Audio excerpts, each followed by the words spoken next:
Good morning students, कैसे हो सब।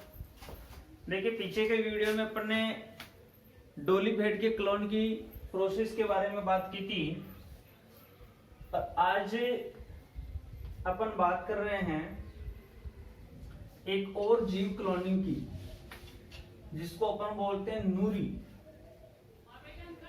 आपके एग्जाम में क्वेश्चन ये आएगा लगभग, और एक नंबर का क्वेश्चन के चांस ज्यादा रहेंगे कि ये नूरी क्या है।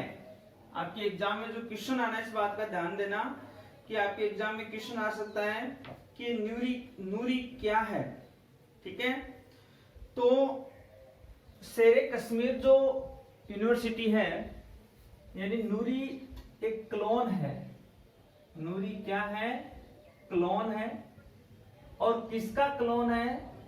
एक बकरी का क्लोन है। इस बात का आप थोड़ा ध्यान रखना।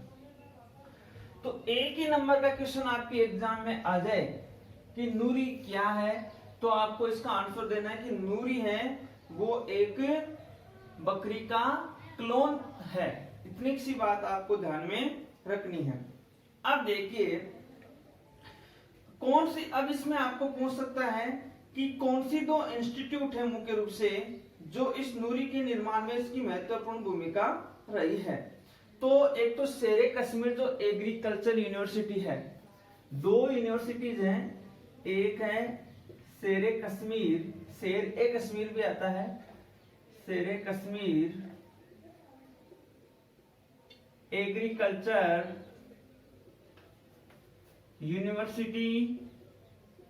अब जो शेरे कश्मीर जो एग्रीकल्चर यूनिवर्सिटी है, अब इसका नाम से आपको स्पष्ट है कि शेरे कश्मीर जो एग्रीकल्चर यूनिवर्सिटी वो कहां होगी।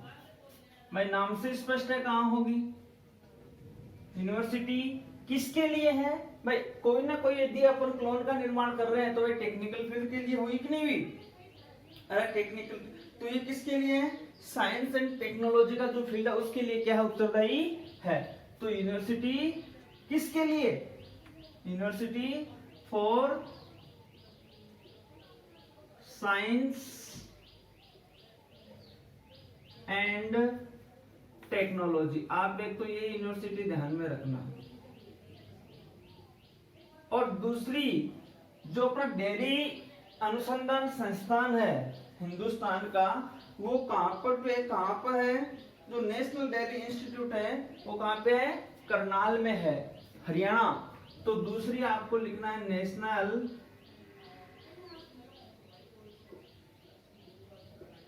डेयरी जो संस्थान है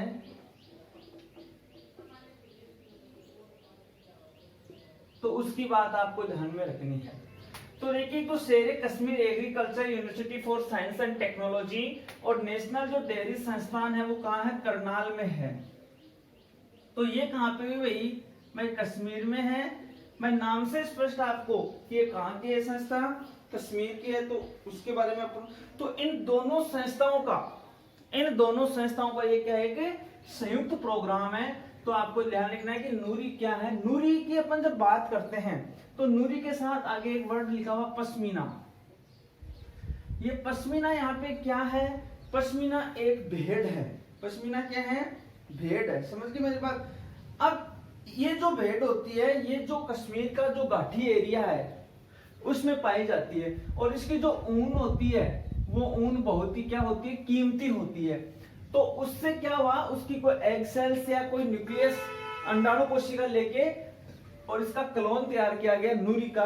और नूरी का अपन यदि नूरी जो मीनिंग है वो अरबी भाषा का मीनिंग है। कौन सी भाषा का है? अरबी भाषा का वर्ड है। और इसका अर्थ क्या है? लाइट। इसका सीधी सी बात अपन बोलते हैं प्रकाश, चमक। तो आपसे पूछे नूरी क्या है? तो नूरी बकरी का क्या है? क्लोन तैयार किया गया था। और इसका निर्माण कौन सी दो संस्थाओं का संयुक्त प्रोग्राम था? आपको लिखना शेरे Kashmir agriculture university for science and technology Kashmir और नेशनल डेयरी इंस्टीट्यूट या संस्थान कौन सी? करनाल। इन दो का क्या है? संयुक्त प्रोग्राम है। और नूरी का अर्थ पूछेगी, नूरी का क्या अर्थ है? तो नूरी का अर्थ है अरबी भाषा से, का अर्थ क्या है? प्रकाश है। ये तो आपको बेसिक बात यहाँ पे ध्यान में रखनी है। किसके अंतर्गत है? इस नूरी के पॉइंट के अंतर्गत। अब ये अपनी दो मुख्य टेक्नोलॉजी थी। अब दो मुख्य टेक्नोलॉजी थी, इसके अंतर्गत अपन को क्या है, सीधी सीधी सी बात है कि जीव क्लोनिंग की जो प्रोसेस थी वो इसके अंतर्गत क्या हुई, संपन्न हुई। यानी जीव क्लोनिंग के अपन ने 3 एग्जाम्पल मुख्य रूप से पढ़े हैं।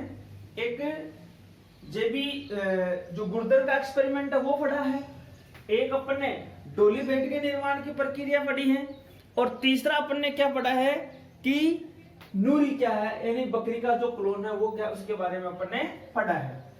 अब तीसरी बात अपन आती है, 3 महत्वपूर्ण जो टेक्निक थी क्लोन की, उसके बारे में अपन डिस्कस कर रहे हैं। तो तीसरी है होनोलुलु तकनीकी। कौन सी है, होनोलुलु तकनीकी। देखिए होनोलुलु तकनीकी के अंतर्गत की जब अपन बात करते हैं, इसके अंतर्गत क्या हुआ, शुरू की जेबी गुर्दर की टेक्नोलॉजी में अपन ने पढ़ा था कि एक अनिषेचित अंडा लिया था, अनिषेचित अंडा से तहत क्या हुई, दूसरी किसी कोशिका को जो न्यूक्लियस था वो उस अनिषेचित अंडाणु कोशिका के अंतर्गत अपन ने ट्रांसफर कर दिया गया। ठीक इसी प्रकार डोली बेड के निर्माण की प्रक्रिया में अपन ने क्या पढ़ा था, डोली बेड के निर्माण की प्रक्रिया में प्रोसेस तो सेम वही थी, लेकिन उसको काफी दिनों तक क्या किया कि एक कृत्रिम माध्यम में उसको क्या किया गया, संवर्धित किया गया। समझ गए मेरी बात। तो इसी के तहत जो होनोलुलु तकनीकी है वो थोड़ी सी तकनीकी क्या है, अलग है। इसके में क्या हुआ कि दो साइंटिस्ट थे, और एक को जो साइंटिस्ट थे वो वाकायामा और एक याना गिमिची था। तो जो मुख्य रूप से अपन बात करते हैं, रूसो याना गिमिची साइंटिस्ट थे। एक साइंटिस्ट कौन थे, रूसो याना गिमिची, एक तो ये साइंटिस्ट थे, और एक तेरुहिको वाकायामा। एक साइंटिस्ट कौन से थे, तेरुहिको वाकायामा जो साइंटिस्ट थे, उन्होंने क्या किया कि होनोलुलु तकनीकी का विकास किया। एक साइंटिस्ट कौन थे, तेरुहिको वाकायामा। इन दोनों साइंटिस्टों ने क्या किया, होनोलुलु तकनीकी का टेक्निक का विकास किया। क्या डिफरेंस इस टेक्निक के अंतर्गत, जैसे ये टेक्निक सेम जैसे जेबी गुर्दर का एक्सपेरिमेंट था सेम वैसे ही है। हालांकि इसके अंतर्गत अपन देखते हैं कि एक जो दाता कोशिका है और एक कौन सी कोशिका होती है, ग्राही कोशिका होती है। तो अपन ने क्लोनिंग तकनीकी में क्या किया था कि जो एक अंडाणु कोशिका थी, फिर न्यूक्लियस कोशिका थी, कि उसको संवर्धन माध्यम में अपन ने क्या किया था, संवर्धन किया था। लेकिन होनोलुलु तकनीकी के अंतर्गत क्या होता है कि जो दाता कोशिका होती है या जो ग्राही कोशिका से जो न्यूक्लियस वगैरह लिया जाता है, तो उसके तहत क्या होता है कि किसी भी प्रकार से इस बात का ध्यान में रखना कि इसके अंतर्गत किसी भी प्रकार का समर्थन प्रोसेस नहीं होती है। कौन सी प्रक्रिया नहीं होती है, समर्थन की जो प्रक्रिया है वो किसी भी प्रकार से इसके अंतर्गत संपन्न नहीं होती है। अब इन्होंने क्या किया कि यह जो कोशिका होती है, इस कोशिका में उन्होंने कहा कि लगभग किसी भी प्रकार की जो एक तो संवर्धन की प्रक्रिया नहीं होती है, और इन्होंने एक क्लोन तैयार किया चूहिया का। इसका क्लोन तैयार किया, चूहिया का क्लोन तैयार किया। उस चूहिया का नाम तक क्या था, देखिए यहाँ भी एक क्वेश्चन जैसे नूरी का क्वेश्चन आया, वैसे ये क्वेश्चन भी आपकी एग्जाम में आ सकता है। 1 नंबर का क्वेश्चन आप थोड़ा सा ध्यान में देना। आपसे क्वेश्चन आ सकता है क्यूमुलस क्या है, क्वेश्चन क्या आ सकता है, क्यूमुलस क्या है। तो आप इस बात का ध्यान देना कि क्यूमुलस क्या है। 1 नंबर का क्वेश्चन आपके एग्जाम में आ जाए कि क्यूमुलस क्या था, आपको इतना लेना है, क्यूमुलस एक चूहिया का क्लोन है। क्यूमुलस क्या है, एक चूहिया का क्लोन है। इतनी सी बात आपको ध्यान में रखनी है, एक तो ये बात आप ध्यान में रखना। तो इन वाकायामा और याना गिमिची ने क्या किया कि लगभग इस तकनीकी के द्वारा, यानी बिना किसी समर्थन माध्यम के द्वारा, बिना किसी कृत्रिम समर्थन माध्यम के द्वारा, याना गिमिची और वाकायामा ने क्या किया कि लगभग 50 चूहियाओं का क्लोन तैयार कर लिया। कितनी चूहियाओं का, पर 50 चूहियाओं का क्लोन तैयार किया, और कंटिन्यू 3 पीढ़ी तक लगातार करते रहे। लेकिन उन्होंने एक बात नोट की कि जब 3 पीढ़ी तक लगातार अपन क्लोन तैयार करते रहते हैं, तो 3 पीढ़ी तक लगातार क्लोन तैयार करने के बावजूद भी उन्होंने ये बताया कि इन क्लोनों में किसी भी प्रकार की एबनॉर्मलिटीज यानी असामान्यता उत्पन्न नहीं हुई। समझ गए मेरी बात? तो ये बात किन्होंने बताई? यानागिमिची और वाकायामा ने ये बात मुख्य रूप से बताई। समझ गए? तो इस प्रकार से अपनी 3 टेक्नोलॉजी मुख्य रूप से होगी। सबसे पहली टेक्नोलॉजी कौन सी थी? कौन सी थी सबसे पहली टेक्नोलॉजी? मैंने आपको बताई थी 3 महत्वपूर्ण टेक्नोलॉजीज पे अपन बात कर चुके हैं। इसके अंदर सबसे पहले ब्लास्टोमियर पृथक्करण विधि थी। कौन सी थी? ब्लास्टोमियर पृथक्करण विधि। दूसरी कौन सी थी? केंद्रक प्रत्यारोपण या केंद्रक स्थानांतरण विधि थी। और तीसरी कौन सी थी? होनोलुलु टेक्निक थी या होनोलुलु विधि या होनोलुलु तकनीकी थी। तो इस बात को आप थोड़ा सा क्या करना है, इन तीनों की जो क्वेश्चंस हैं, जैसे इसमें थोड़े क्वेश्चंस आएंगे, वो क्या आएंगे भाई? थोड़े से क्वेश्चन क्या आएंगे? शॉर्ट क्वेश्चन आएंगे। और इसमें आपको इतना ध्यान में रखना है, आपसे 1 नंबर का क्वेश्चन आ जाए कि होनोलुलु टेक्निक क्या है, केवल 1 नंबर का क्वेश्चन, तो आपको क्या लिखना है? इस तकनीकी के अंतर्गत, इस तकनीकी के अंतर्गत, या आप ऐसे भी कर सकते हैं कि क्लोन तैयार करने की इस विधि या तकनीकी के अंतर्गत दाता व ग्राही जो सेल्स हैं का क्या नहीं होता, उनको संलग्न नहीं करते हैं। संलग्न यानी जो कल्चर मीडिया है उसमें नहीं करते हैं। तो ये बात आपको थोड़ा सा ध्यान में रखनी है। समझ गए? अब आपसे क्वेश्चन आ सकता है कि ये जो अपन क्लोन तैयार कर रहे हैं, इस क्लोन तैयार करने की प्रोसेस है, इसके उपयोग क्या हैं, इसके अनुप्रयोग क्या, इसके एप्लीकेशंस क्या हैं, तो वो ध्यान में रखना। अनुप्रयोगों की अपन बात करते हैं तो कौन कौन से जो अनुप्रयोग होते हैं वो महत्वपूर्ण आते हैं। तो अब अपन बात करेंगे क्लोनिंग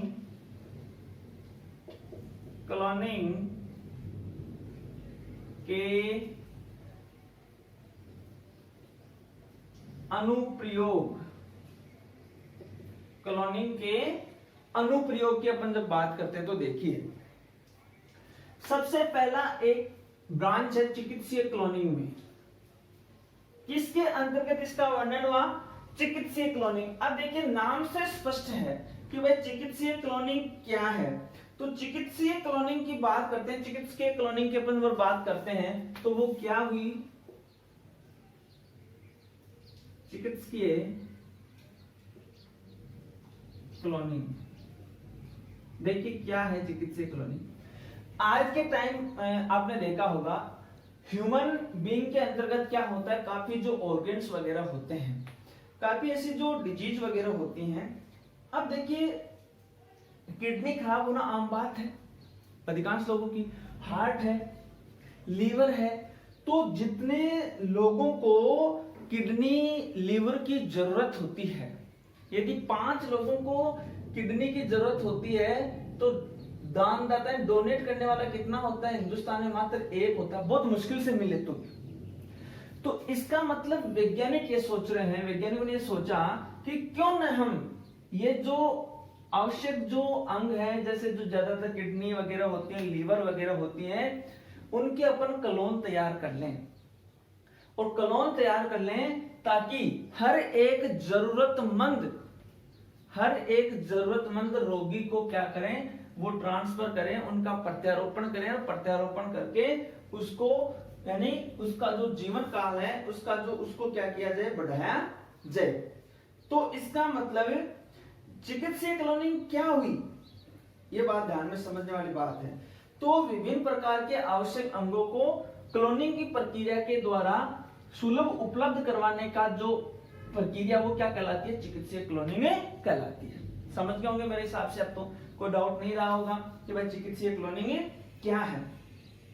इसी के तहत देखिए, आज के टाइम में जो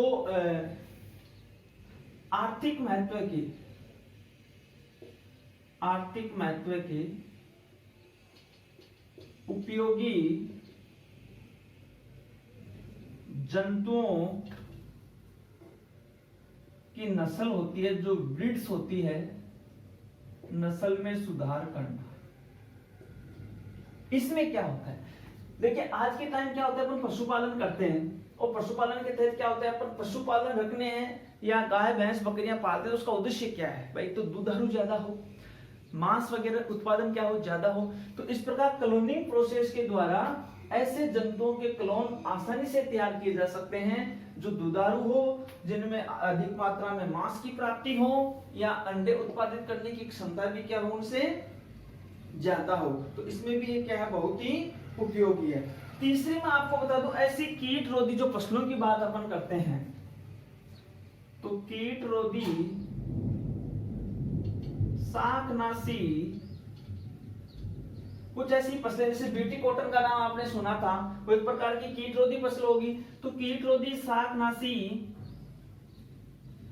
फसलों का विकास वो क्लोनिंग के द्वारा अपन कर सकते हैं, एक इस बात को आप ध्यान में रखना। और नेक्स्ट मैं आपको बता दूं कि इस क्लोनिंग की प्रक्रिया के द्वारा अपन और कौन सी अपन को मुख्य रूप से कुछ ऐसे, जैसे मान लो कि मैंने आपको शुरू में बताया था कि जीन क्लोनिंग की अपन बात की थी, तो जीन क्लोनिंग के द्वारा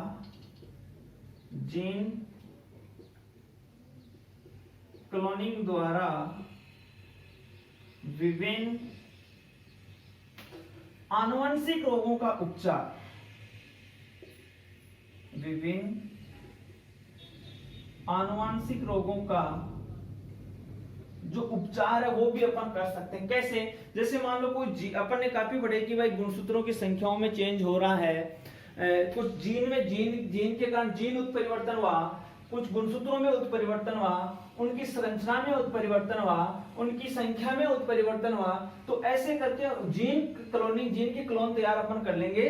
तो इस हिसाब से हर एक प्रकार का जो रोग है, हर एक प्रकार की जो डिजीज है, उसका अपन क्या कर सकते हैं, आसानी से उसका उपचार अपन कर सकते हैं। क्योंकि अपन को पता चल जाएगा कि भाई ये जो जीन है, इस जीन के कारण ये जो रोग है, इसकी कमी के कारण या इसकी अतिवृद्धि के कारण ये रोग हो रहा है, इस गुणसूत्र के कारण कमी या वृद्धि के कारण ये रोग हो रहा है, तो अपन उसका क्या कर सकते हैं, आसानी से उपचार कर सकते हैं। तो ये जो अपना चैप्टर था, ये अपनी जो यूनिट थी आनुवंशिकी, ये आज यहाँ पे कंप्लीट होती है। बाकी अपन नए यूनिट की शुरुआत करेंगे नेक्स्ट